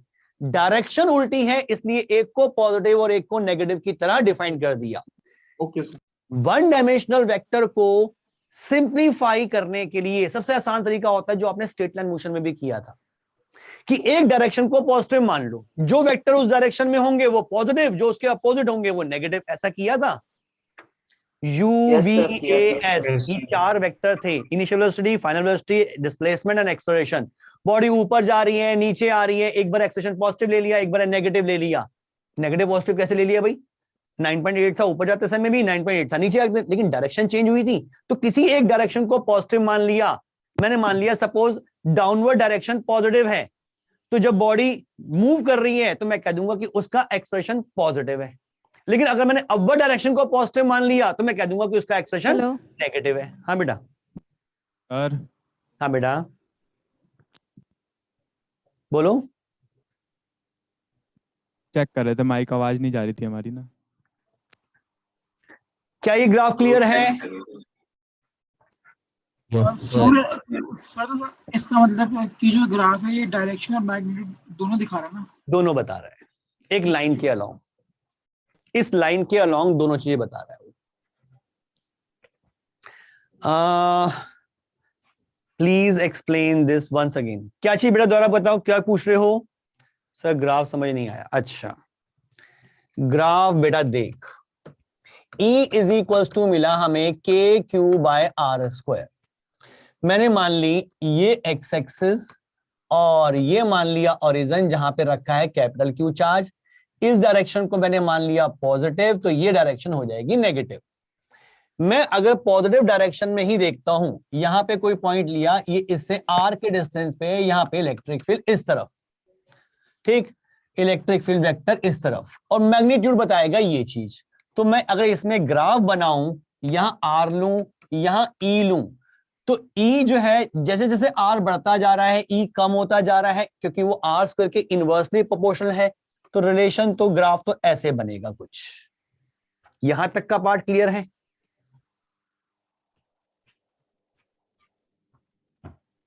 शेप क्या लिखेंगे? शेप का कोई नाम नहीं है बेटा इसका, मेरे पास तो नाम नहीं है। मैथ्स में पढ़ो तो पढ़ो, मेरे पास इस शेप का नाम नहीं है। अगर मैं नेगेटिव में देखूं, अगर मैं इसके इधर देखता हूं, मैंने रेफरेंस तो ये लिया डिस्टेंस के लिए, अगर मैं इस तरफ देखता हूं तो मैं R नेगेटिव में लूंगा। मींस अगर मैं R नेगेटिव में ले रहा हूं तो इलेक्ट्रिक फील्ड भी तो नेगेटिव डायरेक्शन में आ रही है उसकी वजह से। तो R नेगेटिव लिया तो इलेक्ट्रिक फील्ड को भी नेगेटिव लूंगा, तो ग्राफ इस तरह से बन जाएगा। क्या क्लियर है अब? यस सर कोई डाउट इसमें? हाँ बोल बेटा। सर ई वेक्टर लिखेंगे ना वहां पे फिर y एक्सिस में? देख बेटा लिख दो तो ठीक है, लेकिन अगर आपको याद हो, आपने काइनेमेटिक्स में VT ग्राफ बनाए थे। Yes sir. यस आपके ग्राफ टाइम के साथ वेलोसिटी के ऐसे भी बने थे। यस वेलोसिटी नेगेटिव में भी दिखाई थी। Yes yes sir. यस तो यहाँ V वेक्टर लिखते थे उस समय? No sir. क्यों नहीं लिखते थे यार? वेक्टर है, नेगेटिव कैसे हो गया? V का मतलब ही वेलोसिटी है। तो मतलब वेक्टर ही है, मतलब वेक्टर ही है, लिखो ना लिखो आपकी मर्जी। क्योंकि जब आपने नेगेटिव दिखा दिया तो समझ में आ गया कि आप डायरेक्शन की बात कर रहे हो, वरना नेगेटिव दिखाने का मतलब ही नहीं। अगर मुझे सिर्फ मैग्नीट्यूड ही बताना होता तो मैं यहां ऐसे बनाता, यहां ऐसे बना देता, ऊपर नीचे बनाता ही ना। अगर मुझे सिर्फ मैग्नीट्यूड दिखाना होता तो मैं डायरेक्शन भी दिखा रहा हूं, तो मैंने साथ में नेगेटिव लिया है, तो मैंने बता दिया भी डायरेक्शन भी उल्टी हुई है इलेक्ट्रिक फील्ड की। क्लियर? Yes yes sir. चलो जी, एक मिनट नोट करना। लो जी, आज एक नया टॉपिक पढ़ा है इलेक्ट्रिक फील्ड। ज्यादा डिटेल हम नहीं देख रहे हैं इसमें, थोड़ा बहुत बात की है उसमें। Electric field intensity due to a point charge, ये एक बेसिक फॉर्मूला है जिससे हम बहुत सारे नए फॉर्मूलेज और ड्राइव करेंगे यूजिंग इंटीग्रेशन और सुपरपोजिशन, ठीक। लेकिन ये बेसिक चीज आपको समझ में आनी चाहिए कि इलेक्ट्रिक फील्ड है क्या, थोड़ा सा विजुअलाइज करना चाहिए इसको, कि किसी भी पॉइंट चार्ज से जितना दूर जाते जाएंगे इलेक्ट्रिक फील्ड उतनी वीक होती जा रही है। और इलेक्ट्रिक फील्ड डिफाइन की गई है कि किसी भी पॉइंट पर 1 कूलम्ब चार्ज अगर होता तो वो कितना फोर्स एक्सपीरियंस करता, उसको हमने इलेक्ट्रिक फील्ड डिफाइन कर दिया। लेकिन जहां पर इलेक्ट्रिक फील्ड है वहां पे किसी चार्ज का होना जरूरी नहीं है। यहां चार्ज है, उस चार्ज की वजह से इलेक्ट्रिक फील्ड तो इस पूरे स्पेस में है, यहां पे भी इलेक्ट्रिक फील्ड है, यहां भी इलेक्ट्रिक फील्ड है, लेकिन वहां पे चार्ज नहीं है। चार्ज तो ये है, इस चार्ज की इलेक्ट्रिक फील्ड सारी जगह फैली हुई है। क्या ये चीज समझ पा रहे हैं? हो गया सर। नोट कर लिया? Yes sir. Yes sir. Sir हाँ बेटा बोलो। सर वो जो स्टार्टिंग में आपने लिमिट टेंड्स टू 0 वाला फॉर्मूला बताया था, तो उसका हमें कुछ एग्जाम में यूज होगा? नहीं, थियोरेटिकल क्वेश्चन आ जाए पूछ लें कि क्यू नॉट टेंडिंग टू 0 क्यों है तो बताना है, वरना कभी जरूरत नहीं पड़ेगी, कभी जरूरत नहीं पड़ेगी। जी सर। सर। हाँ बेटा। सर और कंसेप्ट मत पढ़ाना, सुबह से क्लासेस ले रहा हूँ। क्यों? सर थक गया मैं बहुत। स्कूल की छुट्टी होगी आज तो। हाँ सर स्कूल की छुट्टी है, तभी तो सर सारी क्लासेस मैं जो रहती थी वो ले रहा हूँ, तो आज वो आपकी प्रॉब्लम है बेटा, बाकी बच्चों की क्या गलती है इसमें, वो क्यों छोड़े। अभी 10 मिनट हैं, कुछ कॉन्सेप्ट तो सीखेंगे, ठीक है? एनर्जी लाओ अपने अंदर, अभी तो जवान बच्चे हो तुम यार, ऐसे तुम। Okay sir. Super position of electric field कोई नया काम नहीं, सुपर पोजिशन हम फोर्सेस में कर चुके हैं। सेम चीज इलेक्ट्रिक फील्ड, सेम चीज। भाई मेरे पास एक चार्ज है Q1, एक चार्ज है Q2, एक पॉइंट चार्ज है Q3, यहाँ पे चार्ज है Q4। मुझे किसी पॉइंट O पर नेट इलेक्ट्रिक फील्ड चाहिए सबकी वजह से, तो क्या करना चाहिए आप ही बताओ मुझे, कोई एक बच्चा बताए। एक अभी तक किसकी आवाज नहीं आती थी, उससे पूछूं।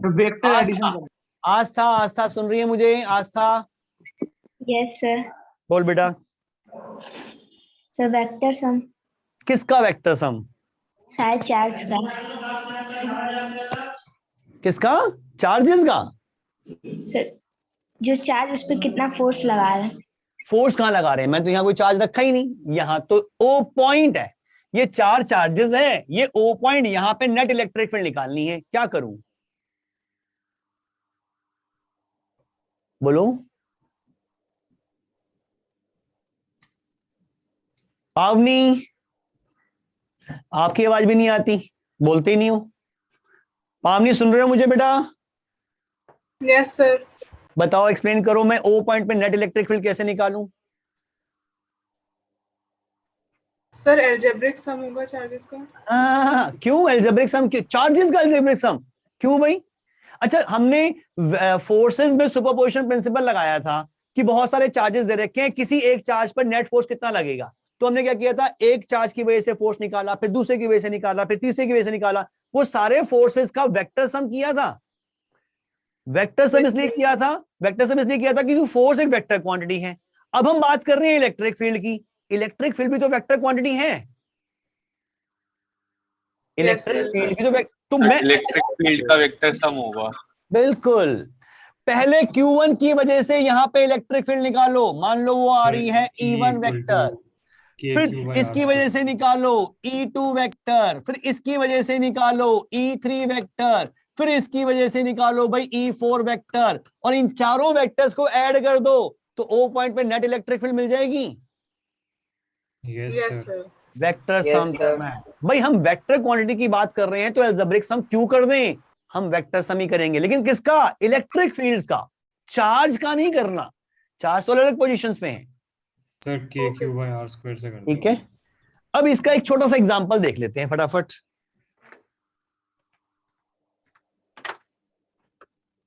मान लो भाई हमारे पास कैसा लेके चले सिचुएशन, एक राइट एंगल ट्रायंगल ले लेते हैं, आसान करते हैं काम। यहां रख दिया मैंने 1 कूलम चार्ज, यहां रख दिया -2 कूलम चार्ज, और ये वर्टेक्स है A।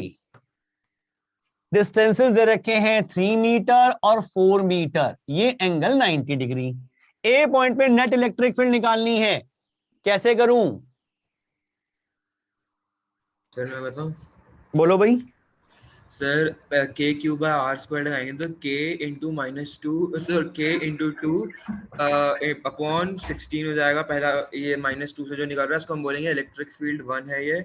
और फिर आपने क्वेश्चन भी वही वाला लिया जैसे फिजिक्स सुपरपोजिशन में लिया था। बिल्कुल। E1 किस डायरेक्शन में? लेकिन E1 होगा हमारा जो C to A, ये अगर मैं पॉइंट ये B A to B A to B, yes sir. E1 vector, फिर और फिर हम E2 निकालेंगे जो होगा हमारा K into 1 into upon 9. किस डायरेक्शन में? सर ये होगा हमारा C to A, ये वो पॉजिटिव है। और फिर इन दोनों का रिजल्टेंट नेट E देगा। E1 का मॉड का स्क्वायर प्लस E2 के मॉड का स्क्वायर, फिर E1 into E2 into cos theta, फिर इन जो भी बोला सबका अंडर रूट। थीटा क्यों लगा रहे हो? थीटा तो 90 नहीं है। अच्छा सॉरी थीटा, हाँ सॉरी थीटा 90 डिग्री हो जाएगा तो cos थीटा 0 हो जाएगा। हाँ सॉरी, बिल्कुल ठीक है। बस ध्यान क्या रखना है इसमें, बाकी काम तो आसान है, फॉर्मूला भी आसान है, k3/r²। डायरेक्शन का ध्यान रखना है। देखो E1 हमने माना electric field at point A due to -2 coulomb charge. अब -2 कूलम की वजह से यहां पे electric field towards negative charge होनी चाहिए, इसलिए वो राइट में आई है। ये E1 राइट में क्यों आया ये सबको क्लियर है? पॉजिटिव कैसे माना सर? नेगेटिव भी तो मान सकते थे। किसको नेगेटिव मान सकते थे सर? ए पॉइंट पे।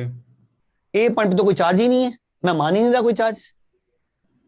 अच्छा सॉरी सर, सॉरी ठीक है। मैंने तो इलेक्ट्रिक फील्ड निकाली, मैंने अभी आपको बताया था electric field is always away from positive charge and towards negative charge. Yes sir, yes वो समझ आ गया। नेगेटिव चार्ज की वजह से इलेक्ट्रिक फील्ड तो टुवर्ड्स नेगेटिव चार्ज होनी चाहिए। नेगेटिव चार्ज की वजह से electric field towards negative charge, positive charge की वजह से electric field away from positive charge. ये E1 E2 की डायरेक्शंस को लेके किसी को कोई कंफ्यूजन है तो पूछ लो बेटा। No sir. No sir. E1 E2 दोनों की डायरेक्शन समझ में आ रही है? Yes sir. रिजल्टेंट आराम से निकाल लोगे। और अच्छा है बेटा। प्रिया कुछ कह रही थी? नो सर, ये बोल रही थी आ रहा है समझ में। ठीक है। अब रिजल्टेंट इलेक्ट्रिक फील्ड की अगर डायरेक्शन पूछी जाए तो भी निकाल सकते हो, वेक्टर्स को ऐड करना तो आपको आता है भाई। ये एंगल अगर मैं थीटा मान लूं, ये थीटा मान लूं तो ये थीटा डिफाइन कर लोगे। tan थीटा की वैल्यू E2/E1, tan थीटा की वैल्यू E2/E1, जिससे थीटा मिल जाएगा तो डायरेक्शन का आइडिया भी मिल जाएगा भी किस तरफ है इलेक्ट्रिक फील्ड। डायग्राम में तो दिखा दी, अगर मैथमेटिकली लिखनी भी पड़े हमें तो लिख सकते हैं tan inverse of this angle with the line AB in the downward direction, ऐसा भी एक्सप्लेन कर सकते हैं हम। तो ऐसे क्वेश्चन में मुझे लगता है कोई दिक्कत आनी चाहिए। वेक्टर एडिशन आपको आता है, अब हमें सिर्फ इलेक्ट्रिक फील्ड्स का वेक्टर करना है। लेकिन इलेक्ट्रिक फील्ड की क्वांटिटी निकालने के लिए एक नया फॉर्मूला मिल गया है k3/r²। लेकिन किसकी वजह से इलेक्ट्रिक फील्ड? पॉइंट चार्ज की वजह से इलेक्ट्रिक फील्ड। अभी हमें सिर्फ पॉइंट चार्ज की पड़ी है और उसकी direction away from positive charge and towards negative charge. ये याद हो गया तो बाकी सब पुराना 11th का ही चल रहा है, वेक्टर्स। अब कुछ क्वेश्चंस आपके लिए, फटाफट क्वेश्चन पढ़ो और इसका आंसर दो मुझे। Electrostatic force experience bye minus, हाँ बेटा बोल। सो जो आपने पिछले पेज पर जो डायग्राम बनाया था उसमें अगर हमने O पॉइंट पर भी एक चार्ज रखा होता और सर O पॉइंट कहां लेफ्ट पर? में बनाया है, अच्छा O पॉइंट पे, हाँ तो अगर इस पर भी एक चार्ज रखा होता और जैसे हम पहले एफ नेट निकालते थे वैसे निकालें और फिर इलेक्ट्रिक फील्ड निकालें उस वाले फॉर्मूले से जो आपने भी बताया, तो भी निकल आएगी। बिल्कुल निकल आएगी।